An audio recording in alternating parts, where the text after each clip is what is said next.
అదే వీళ్ళు మాట్లాడితేనేమో బూతులు, వాళ్ళు మాట్లాడితేనేమో పద్ధతి. అది ప్రాపర్గా మాట్లాడినట్టు ఎంతో వినయంగా విధేయతతోట. సినిమాలో డైలాగ్ నేను పిచ్చ పవన్ కళ్యాణ్ ఫ్యాన్ని. బాలకృష్ణ గారు అసెంబ్లీలో మేసాలు చెప్తుందేం రా, ఇది సరే. ఆ విషయాలు మనకి ఎందుకులే. కానీ ఇప్పుడు పవన్ కళ్యాణ్ గారికి వస్తే ఈ ఊర్లో అడుగు, పిచ్చ పవన్ కళ్యాణ్ ఫ్యాన్ని. ఇంటర్మీడియట్ నుంచి నేను చదివింది మాటూరు కాలేజీలో అతను పుట్టినరోజు సెప్టెంబర్ 2వ తారీఖు వస్తే కేకులు పంచడం కాడ నుంచి ఆయనకి ఏడ సినిమా రిలీజ్ కల్లా మా సెంటర్లో కటౌట్ కట్టేవాడు. ఆయన చేసిన ఒకే ఒక్క రాజకీయం 14 నుంచి 19 దాకా బాగానే ఉన్నాడు. 18 దాకా నేను ప్రశ్నించడానికి వచ్చాను, పదవులు లేకపోయిన ఇష్టమైన బాగానే వచ్చాడు, ప్రచారాలు చేసాడు, తిరిగాడు. 18 దాటి నాకు ఎలక్షన్ టైం స్టార్ట్ అయిపోయింది. చంద్రబాబు తోటి మళ్ళీ టై అన్నాడు. అప్పుడు దాకా లోకేష్ని చంద్రబాబుని తిట్టాడు.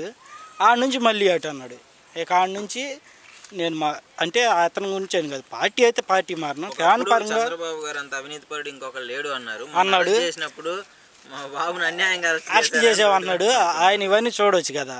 ఇప్పుడు నువ్వు వచ్చినా, లోకేష్ వచ్చినా, ఎవరైనా మీ టీడీపీలు వచ్చినా, అడ్వకేటర్లు వచ్చినా ఒక్క చిన్న సింపుల్, మీరు 17 గవర్నర్ అనుమతి లేకుండా ఎందుకు అరెస్ట్ చేశారు అంటున్నారే. కానీ మీరు అరెస్ట్ చేస్తే చేశారు, మేము అవినీతి చేయలే.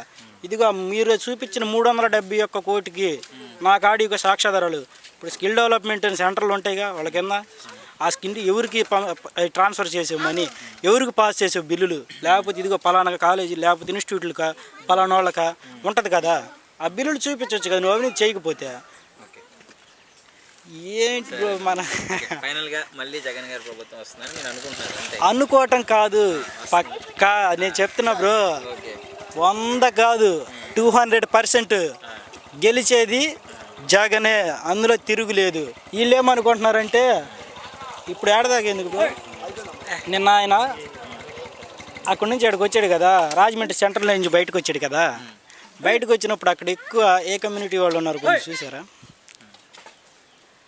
ఆ కమ్యూనిటీ వాళ్ళే, అతను వస్తే వాళ్ళకే బాగా ప్రయోజనం చేకూరుద్ది, వాళ్ళే డెవలప్ అవుతారు అన్న ఉద్దేశంతో వాళ్ళు ఏ కాడికి హైప్ చేస్తున్నారు. కానీ అన్ని సామాజిక వర్గాలు బాగుపడాలి. మనం ఒక రాజకీయ నాయకులకు మనం వచ్చి ఒక పదవి చేపట్టినాక మన నుంచి ప్రజలు ఏ విధంగా మేలు చేశారు, వాళ్ళకి మనకే విధంగా చేశారు, వాళ్ళకి మనం ఏం చేసామన్న కాన్సెప్ట్ తోటి రాజకీయాల్లోకి వస్తే ఎవరైనా బాగుపడతారు. అంతేగాని అలా నా కమ్యూనిటీ బాగుండాలి, నేనే బాగుండాలి, లేకపోతే నేనే ఏలాలనుకుంటే చెప్తున్నా ఎప్పటికైనా ఎవరు వాళ్ళ బొళ్ళు అవుతే బొళ్ళు వాళ్ళు అవుతాయి బ్రో. అది 2014 కాడి నుంచే ఉంది కదా. నేను ఎన్డీఏలో ఉంటున్నాను అన్నాడు కానీ ఆయన సపోర్ట్ చేసింది ఎవరికి? ఈయన ఏడదాకింది మన సిబిఎన్ గారే ఉన్నారు, మన చంద్రబాబు నాయుడు గారే.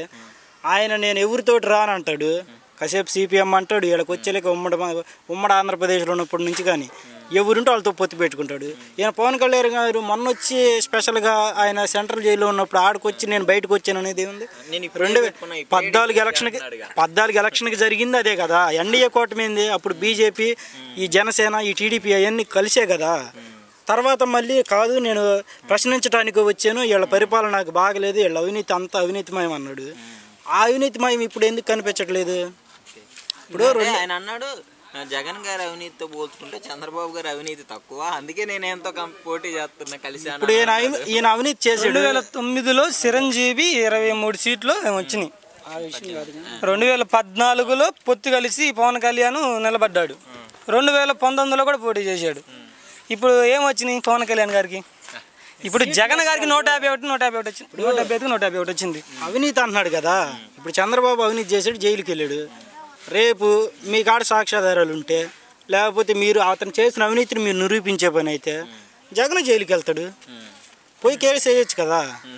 ఇప్పుడు వీళ్ళు గవర్నమెంట్ వాళ్ళు సిఐడీలో ఎంక్వైరీ చేశారు, మాకు అనుమానం ఉందని, అందులో అవినీతి అని తేలింది, హైకోర్టులో వేసుకున్నారు, సుప్రీంకోర్టు దాకా పోయింది. తర్వాత అది ప్రాసిక్యూషన్లో ఉంది, జరుగుతూనే ఉంది ఆ కేసు ఇప్పటికి కూడా.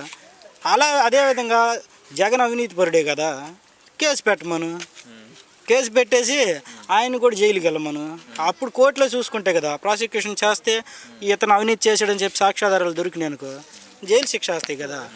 ఇప్పుడు ఆడ తమిళనాడు ఉన్నారు, శశికళ కానీ, జయలలిత కానీ, ఎంతమంది వాళ్ళు పెద్ద పెద్ద లీడర్స్ కదా. అవినీతిలో ఎవరు జైలు కానీ కోర్టులు కానీ ఎవరిని ఉపేక్షించినాయి? కోట్లు ఎవరికైనా ఒకటి, నువ్వైనా ఒకటి, కోట్లకి ఎవరు చుట్టం కాదు కదా. అందరూ ఏంది equal to rule of law, అందరూ ఈక్వల్, చట్టం కింద అందరూ సమానులే కదా. ఆ సమానంలో పోల్చుకుంటే ఇప్పుడు జగన్ అయితే అమ్మని ఎక్కువ. జగన్ అవినీతి చేస్తే జగన్ మాత్రం జైలుకి వెళ్ళడా? కేసు మీరు ప్రాసిక్యూషన్ చేయించి ఎవిడెన్స్ విట్నెస్ మీరు ప్రొడ్యూస్ చేయండి కోర్టులో. జగన్ అవినీతిని మీరు బయట పెట్టండి, జగన్ జైలుకి వెళ్తాడు కదా. అవన్నీ కాకుండా జనం వీళ్ళు అనుకుంటారు కేవలం జగన్ ఏందో పిచ్చోళ్ళు, మనం చెప్పిన వెళ్ళాలి ఫేస్బుక్లోనో వాట్సాప్లోనో లేకపోతే యూట్యూబ్లోనో వాళ్ళు ఏదో వీళ్ళు ఎడిట్ చేసేసి ఆ వీడియోలు అవన్నీ ప్రొడ్యూస్ చేసేస్తే ఈ జనం అందరూ నమ్మేస్తున్నారులే, జనం అందరూ తెలిసిన. అది పొరపాటు. ఎలాగైనా సరే ఇప్పుడు ఇదివరకు బ్రో టెక్నాలజీ లేనప్పుడు రాజకీయం తెలియదు కదా అక్కడ జరిగేది. ఇప్పుడేంటి చిన్నపిల్లడికి కూడా అందరికీ తెలుస్తుంది. ఇవాళ మాట్లాడిన మాట రేపు ఇంకో విధంగా మాట్లాడుతుంటివి, అన్నీ బయటకు వస్తున్నాయి కదా.